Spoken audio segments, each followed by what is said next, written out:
Sobre o requisito ou os requisitos necessários nos laudos dos exames laboratoriais. Um laudo emitido por um laboratório de análises clínicas não pode ter dados que o laboratório simplesmente quer que tenha. Existe toda uma regra em cima dessa situação. E a Anvisa vai estabelecer o seguinte: laudo laboratorial é um documento que contém os resultados das análises laboratoriais validados e autorizados pelo responsável técnico desse laboratório ou pelo seu substituto. E a Anvisa também vai determinar que o laudo desses exames apresente alguns requisitos. Dentre eles, esse laudo deve ser legível, escrito em português, deve ter a data da emissão, assinatura pelo profissional de nível superior que é legalmente habilitado para trabalhar em análises clínicas.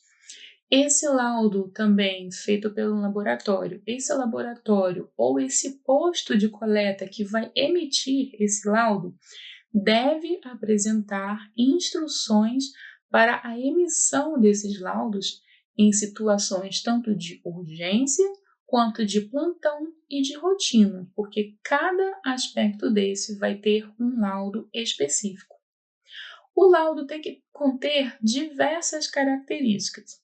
Dentre elas, ele tem que ter a identificação do laboratório, o endereço e o telefone atualizados desse laboratório, a identificação do responsável técnico ou seu substituto, tem que ter o número de registro desse responsável técnico no seu conselho de classe profissional, tem que ter também a identificação desse profissional que vai assinar o exame emitido, vai ter que ter o número do registro desse profissional que assinou aquele exame e o seu respectivo conselho de classe. Esse laudo também tem que ter número do registro desse laboratório naquele conselho de classe no qual ele é registrado. Vai ter que ter também nome e registro de identificação do paciente nesse laboratório, data e coleta da amostra daquele paciente, data da emissão do laudo, nome do exame que está sendo feito, o tipo da amostra que foi coletado, o método de análise daquela amostra, o resultado desse exame e a unidade de medição, os valores de referência, as características da metodologia e da interpretação, observações se forem necessárias e os valores correlacionados com o do paciente e correlacionados com os valores de referência. Então, esses são os requisitos principais que devem constar num laudo.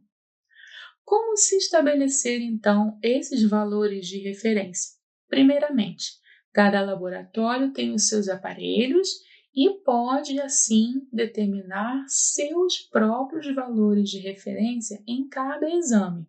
Em segundo lugar, laboratórios podem se basear em estudos científicos.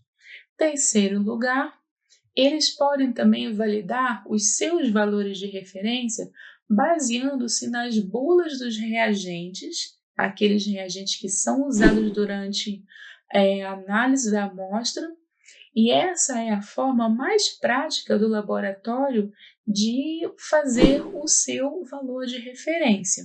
Também é uma forma menos dispendiosa, porque ele não vai precisar fazer pesquisa para fazer o seu valor de referência. Em quarto lugar, idade e gênero do paciente devem ser levados em conta para o estabelecimento desses valores de referência. Nós podemos ver, por exemplo, num exame, num hemograma, por exemplo, tem lá os valores de referência tanto para homens quanto para mulheres, tem para crianças, tem para as faixas etárias das crianças e assim por diante. Então, esses são os aspectos para que cada laboratório determine os seus valores de referência. Cada laboratório Olá, pode. peço desculpas por interromper sua aula por um breve momento, mas tenho algo importante e vantajoso para compartilhar com você. Se você está gostando desta aula, tenho uma ótima notícia. Agora você pode levar sua experiência de aprendizado para o próximo nível fazendo sua matrícula em nosso site. Ao se matricular, você terá acesso exclusivo a uma série de benefícios. Primeiro, você pode baixar a apostila completa do curso em PDF, perfeita para acompanhar as aulas e revisar o conteúdo sempre que precisar. Além disso, ao concluir o curso, você terá a oportunidade de adquirir um certificado de conclusão, um grande passo para o seu desenvolvimento profissional e acadêmico. E sabe o que mais? Ao assistir às aulas diretamente em nosso site, você terá uma experiência de aprendizado sem interrupções ou propagandas. Isso significa mais foco e eficiência no seu estudo. Então, não perca essa chance. Clique no link na descrição deste vídeo ou visite nosso site para se matricular agora mesmo. É rápido, fácil e vai transformar a maneira como você aprende. Agora, vamos voltar à aula. Obrigado por sua atenção e nos vemos no site. Cada laboratório pode apresentar o seu valor de referência diferente de um outro laboratório. Isso é totalmente normal e aprovado. Não existe nenhum problema quanto a isso. Nos aspectos gerais desses laboratórios e as fases de uma análise da amostra. Ao todo, em todo o nosso planeta Terra, existem mais de 4.000 exames laboratoriais. Desses 4.000, pelo menos 500 desses exames vão fazer parte da demanda rotineira, cotidiana, em hospitais, em clínicas e postos de saúde. O corpo técnico, corpo profissional que vai atuar nesses locais é feito de biólogos, biomédicos, farmacêuticos, até mesmo médicos, por técnicos em análises clínicas, dentre outros, mas esses são os principais. Porém, apesar de todo esse preparo técnico desse corpo, técnico, todo laboratório pode sim estar sujeito a passar por erros em todas as fases que fazem parte das análises clínicas. Essas análises clínicas não são feitas apenas na interação entre amostra e reagente químico. Não é apenas isso que vai acontecer. Vão existir etapas e nessas etapas pode ocorrer algum tipo de interferência, tanto externa quanto interna. Então, fatores externos podem interferir e fatores internos também podem interferir e refletir diretamente no resultado final que vai ser entregue ao paciente ali no momento daquele laudo que vai ser entregue. E isso pode sim também aumentar o custo da assistência à saúde. Um exemplo para a gente entender melhor. Uma amostra de sangue foi coletada em ambiente domiciliar por um profissional e foi encaminhada para o laboratório sem todas as precauções necessárias no seu acondicionamento. Então a amostra pode ter balançado muito, chacoalhado muito durante o trajeto, pode ter sido colocada em um recipiente fora da temperatura normal, isso pode provocar coagulação, pode provocar hemólise, dentre outros problemas. Nesse simples exemplo, nós podemos ver que o resultado pode ser uma amostra com problemas que não pode ser diagnosticada ali no laboratório, nas etapas seguintes. Isso vai refletir da seguinte forma: vai ser necessário refazer a coleta, que é chamada de recoleta. Isso pode acabar gerando uma falta de confiança do paciente para com aquele laboratório. Vai existir também todo aquele gasto novamente, transporte para ir coletar aquela amostra em ambiente domiciliar, ou o paciente tem que ir àquela unidade laboratorial para coletar também é mais uma despesa.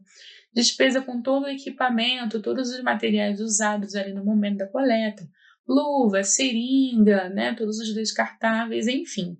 E tudo isso pode sim provocar um gasto maior, pelo menos nessa etapa. Então, nós vemos que essas fases podem sim ter algumas interferências. Esse foi apenas um exemplo muito simples para a gente entender como é necessário nós seguirmos todas as etapas dessas fases que nós vamos ver a seguir. Todo esse processo de análise da amostra é formado por 3 fases: fase pré-analítica, fase analítica e fase pós-analítica. Elas vão ser úteis para estabelecer regras que vão sempre objetivar ou até mesmo diminuir ou eliminar a chance de erros, como nós citamos anteriormente. E aí, tudo bem? Estou passando apenas para deixar um recado bem rápido para você que acabou de ver essa aula e que gostaria de assistir a todas as aulas desse curso. É bem fácil, basta você clicar no link que está na descrição deste vídeo ou acessar www.novacursos.com.br. Fazendo sua matrícula em nosso site, você terá acesso a todas as aulas desse curso e mais centenas de outros cursos, além de poder fazer avaliação. E caso você queira, poderá estar adquirindo o certificado com um valor bem acessível. Esse foi o recado que eu queria dar. Aguardo sua matrícula. Até breve!